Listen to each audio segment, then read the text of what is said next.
France பாராளுமன்ற தேர்தல் வாக்குப்பதிவு புதுச்சேரி மற்றும் காரைக்காலில் உள்ள பிரெஞ்சு தூதரகத்தில் நடைபெற்றது.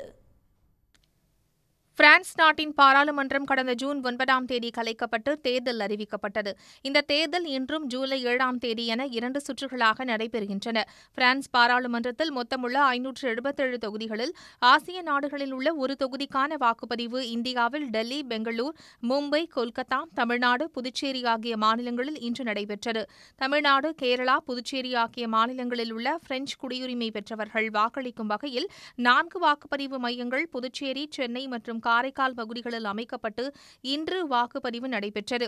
காலை 8 மணி முதல் மாலை 6 மணி வரை நடைபெறும் இந்த வாக்குப்பதிவில் 4550 பேர் வாக்களிக்க தகுதி பெற்றிருந்த நிலையில் புதுச்சேரி பிரெஞ்சு துணை தூதரகத்தில் அமைக்கப்பட்ட வாக்குச்சாவடியில் வாக்காளர்கள் வாக்கினை பதிவு செய்தனர். இந்த ஆசிய நாடுகளின் தொகுதிக்கு முதல் சுற்று தேர்தலில் 15 வேட்பாளர்கள் களத்தில் உள்ளனர். உடனுக்குடன் செய்திகளை தெரிந்து கொள்ள சன் நியூஸ் பெல் ஐகானை கிளிக் பண்ணுங்க.